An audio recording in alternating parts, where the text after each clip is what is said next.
বাংলাদেশে majority percent মসজিদে তারাবির নামাজ কয় রাকাত হয়? সবাই কথা বলবেন, কয় রাকাত হয়? 20 রাকাত হয়। এখন কেউ যদি 8 রাকাত বা 10 রাকাত যদি পড়ে যায়, আমরা বলছি না যে তার কোনো গুনাহ হচ্ছে, এটা একটা বিতর্কিত বিষয়, করে ফেলছে, কিন্তু এটা একটা প্রসিদ্ধ মত। হযরত ওমর ফারুক রাদিয়াল্লাহু তাআলা আনহুর সময় উনি 20 রাকাত নামাজ চালু করে দিয়েছিলেন। কে? হযরতে ওমর রাদিয়াল্লাহু। ওমর থেকে যদি আপনি মনে করেন এই যুগের আলেমেরা বেশি জ্ঞানী হয়ে গিয়েছে, অনেক বেশি পণ্ডিত হয়ে গিয়েছে, এটা খুবই দুঃখজনক। হযরত ওমর রাদিয়াল্লাহু তাআলা আনহু।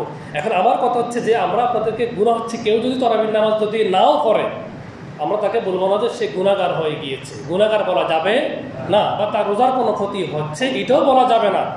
কিন্তু আপনি 4 রাকাত নামাজ পড়লে 4 রাকাতের সওয়াব পেলেন, আপনি 8 রাকাত পড়লে 8 রাকাতের পেলেন, আর যে 20 রাকাত পড়লো সে ক রাকাতের পেল?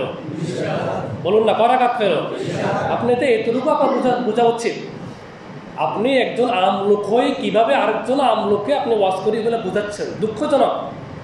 মাদ্রাসার কোনো ক্লাসিফিকেশন না, কোনো ওস্তাদের সামনে একদিন বসেন নাই, একটা মোবাইলে ভিডিও দেখে একজন পাগড়ি হওয়ার কথা শুনে আপনি আরেকজনকে মিসগাইড করতেছেন।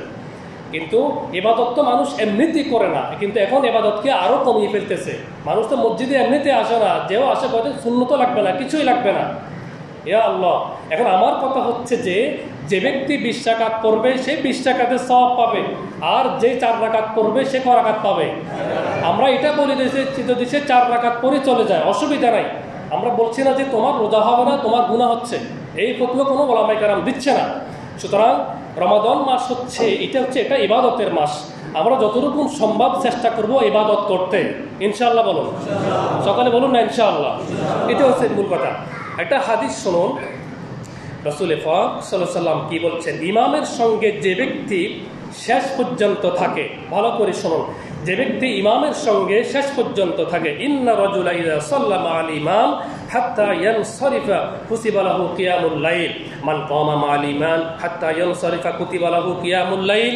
যে ব্যক্তি ইমামের পিছনে ইমামের সঙ্গে শুরু থেকে শেষ পর্যন্ত একেবারে উতির পর্যন্ত যে ব্যক্তি ইমামের সঙ্গে থাকে উতির পর্যন্ত, আল্লাহ রাসূল বলছেন এই ব্যক্তিকে আল্লাহ তাআলা সারা রাত্র নামাজ পড়ার সওয়াব দিবেন। বলুন না সুবহানাল্লাহ। তাহলে যে ব্যক্তি 4 রাকাত পড়ে বা 8 রাকাত পড়ে কোনো কাজ নেই, চলে গেল, সেই ব্যক্তি সারা রাত্র নামাজ পড়ার ফজিলত থেকে বঞ্চিত হলো।